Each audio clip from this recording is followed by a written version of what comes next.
Muy buenas tardes, doctor. Muy buenas tardes, compañeros. Hoy vamos a presentar el trabajo práctico que realizamos en grupo y desde una perspectiva del análisis económico del derecho, lo que corresponde a nuestro curso, ¿no? El grupo que desarrolló el trabajo está conformado por Campos Arce Jimena, Carguapoma Flores París, Ramos Delgado Ángela y mi persona, Lima Salazar Pierre. Todos con un trabajo del 100%, con una participación. A forma introductoria, vamos a presentar el problema. Se basa en el siguiente supuesto.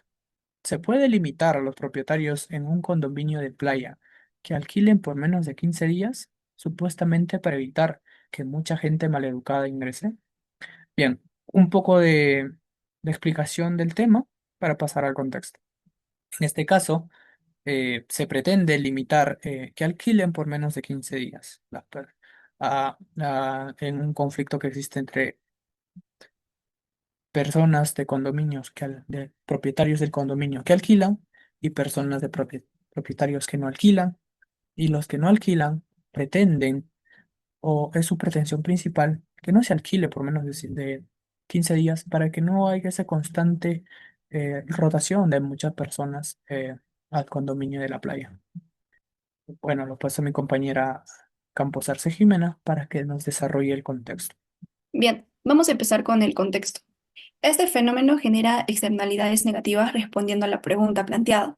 En este caso tenemos los beneficios privados, en la cual son los ingresos por alquiler, que implican costos sociales, que son las molestias, las inseguridades, los desgastos de la infraestructura, eh, los desconocidos que entran frente a estas inmobiliarias. Siguiente, por favor.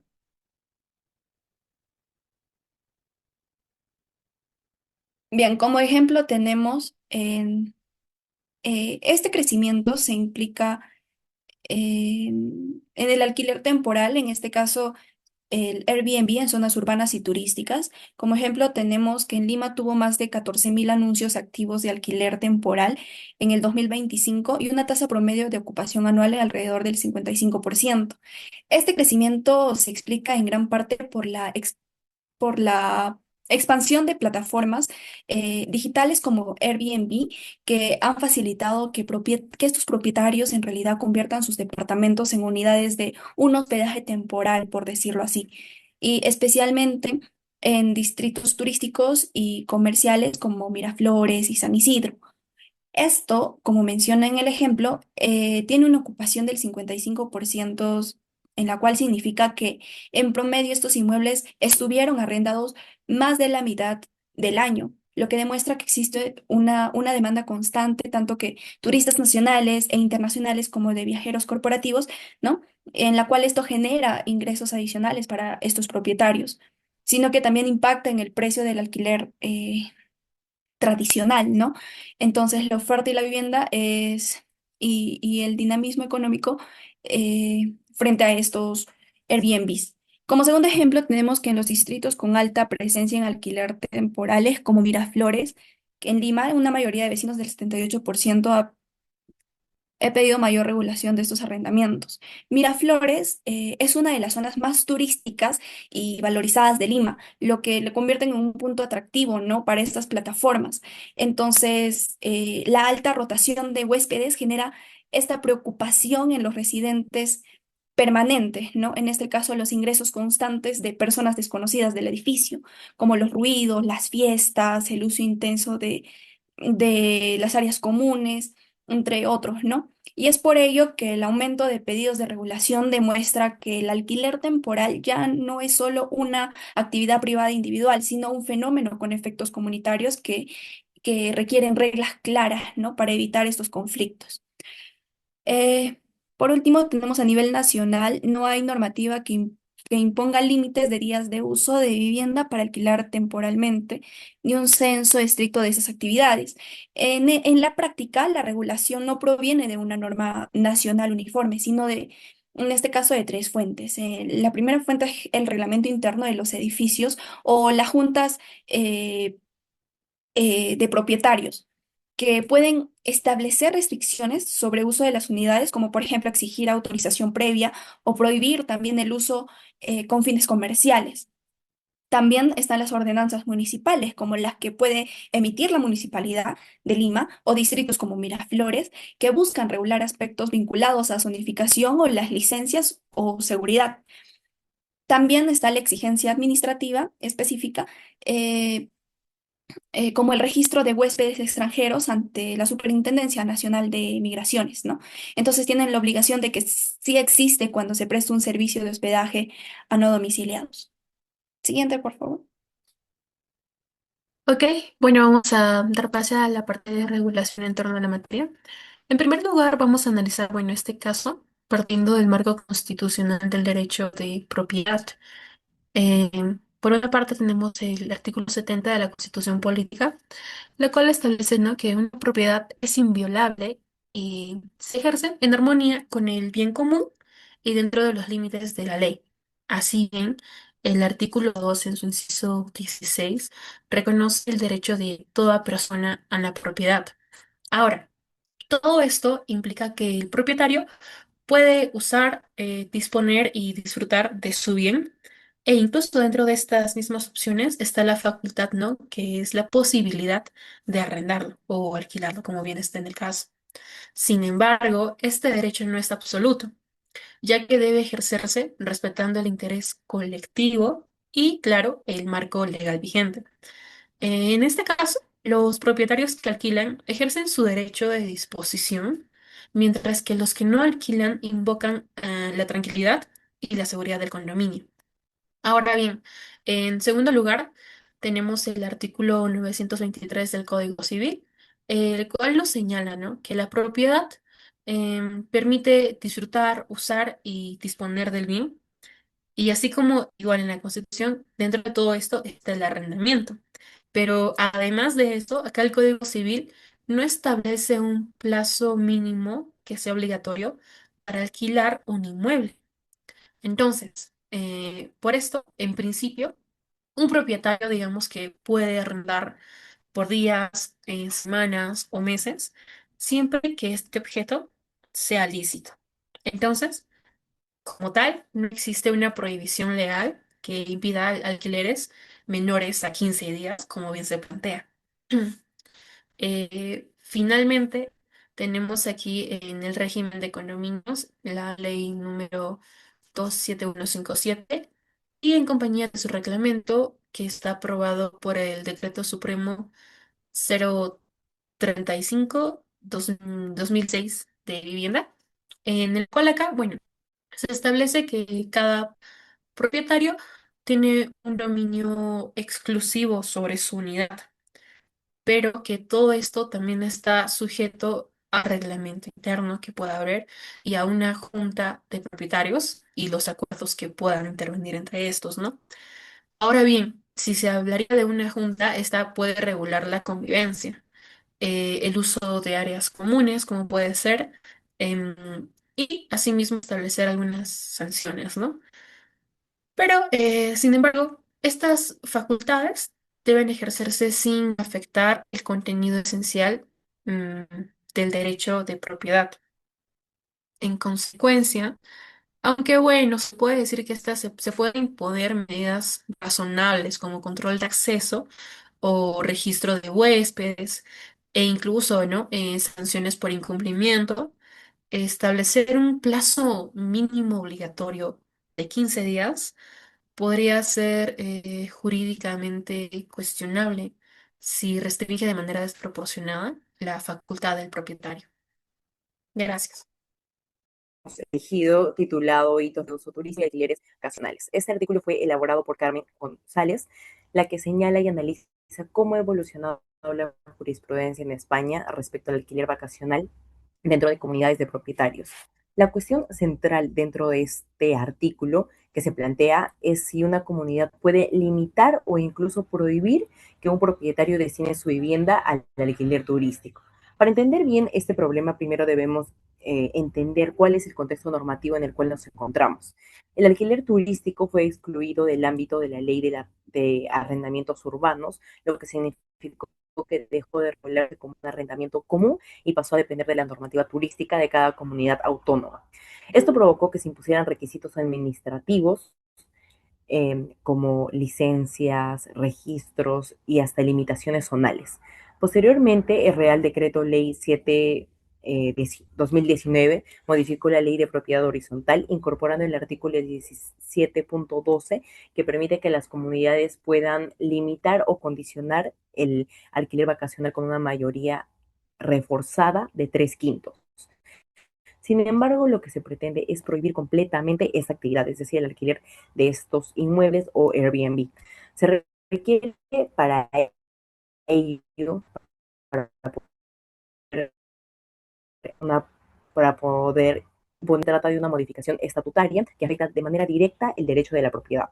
La autora nos explica que limitar no es lo mismo que prohibir, entonces nos hace una diferenciación. Limitar significa imponer condiciones o restricciones como cuotas especiales o requisitos adicionales. En cambio, prohibir implica eliminar de manera total la posibilidad de poder ejercer esta actividad, lo que constituye una restricción más intensa y estricta del derecho de propiedad. Por eso se exige un mayor consenso como la unanimidad. Además, el Tribunal Supremo, dentro de este caso, ha señalado en sentencias recientes, en demás jurisprudencia, que el alquiler vacacional puede considerarse una actividad económica o empresarial, aunque el uso del inmueble siga siendo residencial.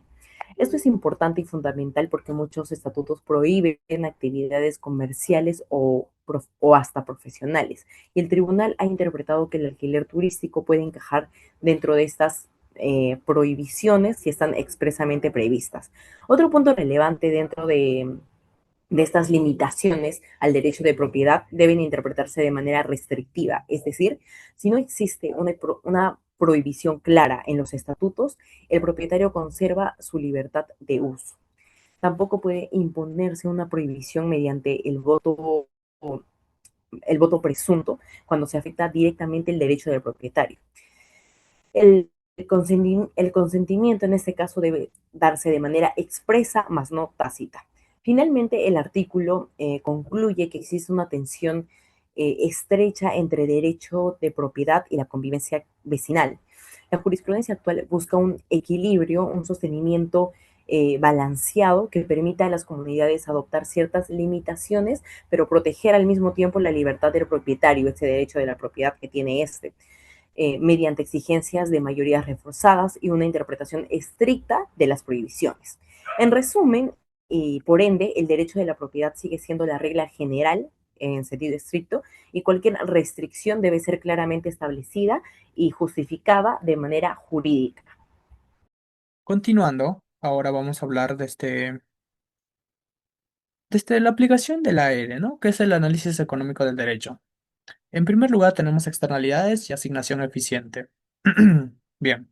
Según Ronald Coase, el problema de las externalidades no consiste en determinar quién tiene la razón moralmente, sino en asignar derechos de modo que se minimicen todos los costos sociales que podría haber. Para comprender mejor ello, vamos al caso.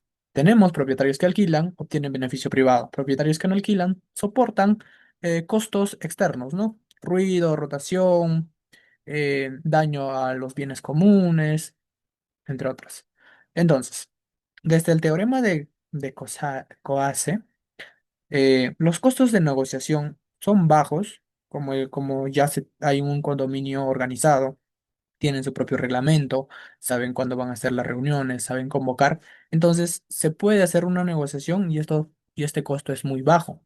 Entonces, la comunidad con ello puede alcanzar un acuerdo eficiente. Ahora, vamos sobre el acuerdo.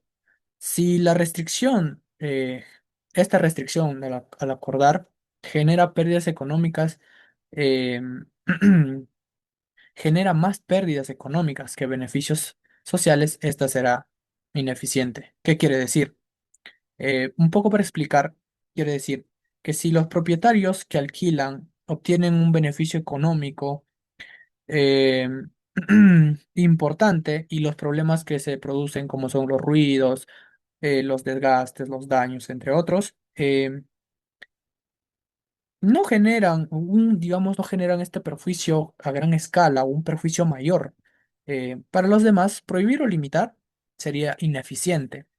En cambio, si los daños para la comunidad, estos daños, los ruidos, desgastes, son mayores, o sea, es mayor, esto, esta limitación entra en el ámbito de eficiencia. Entonces, de acuerdo, entonces el acuerdo debe ser eficiente solo si el beneficio es mayor que la pérdida económica que sufran los propietarios que alquilen. Ahí puede haber un acuerdo eficiente sobre la limitación. Vamos a ver, por otro lado, vamos a por la proporcionalidad. Vamos por Clark y Steven Chabert. Sostienen que las políticas deben evaluarse según su impacto en el bienestar social. ¿A qué se refiere políticas? Se refiere a las reglas, a los nuevos parámetros, a a lo que se pueda llegar, ¿no? En este caso, lo que se quiere llegar es limitar el alquiler. Bueno, entonces, nos menciona, si el problema es la conducta inadecuada de algunos inquilinos, una prohibición estructural, claro, como limitar la duración del alquiler, puede ser menos eficientes ya que ahí podría haber otros mecanismos focalizados. Tenemos multas internas, responsabilidad solidaria del propietario. Nos quiere decir que si el inquilino daña, comete una infracción, el propietario en parte solidariamente puede también responder. Depósitos más altos. En los contratos se puede pedir depósitos que funcionen como garantías ante un posible daño. Entonces, si un depósito crece, obviamente estos pueden cubrir todos los daños ocasionados por los inquilinos. Y sanciones por incumplimiento. Las sanciones por incumplimiento se dan si no cumplen estas reglas, ¿no? Si no cumplen las reglas con poner un depósito, con una responsabilidad, con, que se puede establecer para la mejor convivencia, entonces se le dará una sanción, que obviamente debe ser proporcional, según la situación, ¿no? Entonces, desde el análisis económico del derecho, regular estas conductas me generan mejores incentivos que tratar de restringir los contratos, que restringir por el alquiler por menos de 15 días. Como conclusión y en forma de respuesta, tenemos, si bien existe un marco normativo de la ley, ¿no?, que el propietario mantiene su facultad de arrendar, no existe una ley especial que limite el alquiler. Está respaldado por el Código Civil, por el artículo 923, además por nuestra norma superior, que es la Constitución. Entonces, prohibir que se alquile por menos de 15 días puede ir en contra de él, pero no siempre es así. Vamos por la jurisprudencia. Nos dice, solo si un reglamento que alquile el alquiler por menos de 15 días es viable si el acuerdo es unánime de todos los propietarios. Entonces, ello quiere decir, si no hay una unanimidad, no se le puede restringir. Pero hay una posición mejor. Desde el análisis económico del derecho, menciona que una restricción a estos contratos de 15 días menor no sería eficiente. Obviamente porque no sería eficiente si la conducta, en primer lugar, no generaría externalidades graves. O sea, si no afectaría a una mayoría. Pero sí sería eficiente si afectaría a una mayoría. Pero una solución más adecuada sería regular las conductas, como vimos, ¿no? Em, Depósitos más altos, multas, responsabilidad solidaria, que hace pensar un poco más al arrendador, al alquilar, y tal vez poner algunas cláusulas que solicite más responsabilidad de los inquilinos por su parte, para no incurrir en estas faltas, ¿no? E internalizar los costos. Claramente, aquí estamos con la responsabilidad solidaria con la responsabilidad solidaria del arrendador, porque se internaliza. Entonces, prohibir la duración del contrato no es la mejor opción. Ahí se puede implementar otras reglas de convivencia. Eso sería todo. Muchas gracias por su atención. Hasta la próxima.